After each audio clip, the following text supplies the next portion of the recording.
बढ़ गए ठंडा तनी गरमाइए साली जी, होना जड़ाइए साली जी। ए हो क्या? बढ़ गए ठंडा तनी गरमाइए साली जी, होना जड़ाइए साली जी। पानी के जाड़ा के हमारो रजैया रजैये में सुताइए साली जी। पानी के जाड़ा के हमारो रजैया रजैये में सुताइए साली जी। छोड़िए ना। बढ़ी गेल ठंडा तनी गरमाइए साली जी, होना जड़ाइए साली जी। ओहो। ए हो बढ़ी गेल ठंडा तनी गरमाइए साली जी, होना जड़ाइए साली जी।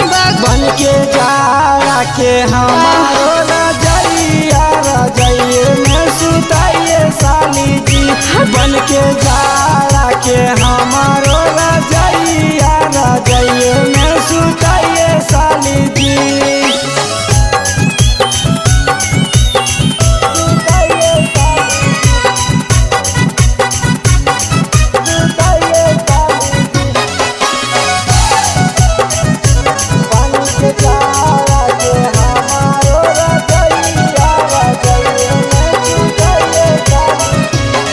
जोड़े जोड़े देवाऊट लाली जी हमर साली जी। दीदी आ जाएगी ना। जोड़े कनवा में सोना के बाली जी हमर साली जी।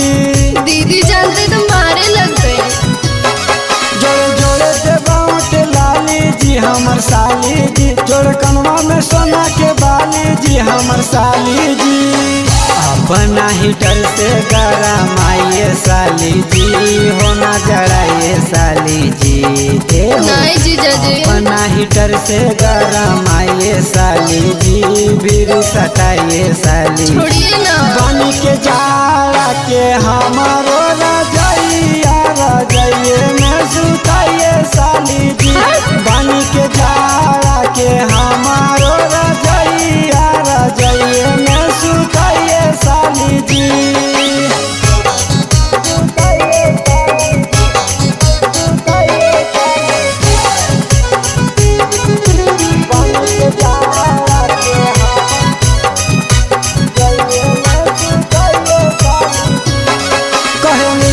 जीजा साली जी सटहाली जी, मनो सुरेश के बतिया हाली जी सट साली जी।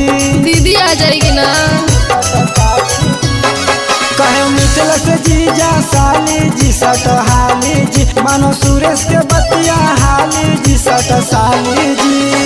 टाइगर राजा को न जड़ाइए साली जी, होना जड़ाइए साली। नहीं जीजा जी। टाइगर राजा को न जड़ाइए साली जी, बीड़ी सटाइए साली। छोड़िए ना। बन के जाड़ा के हमारो राजा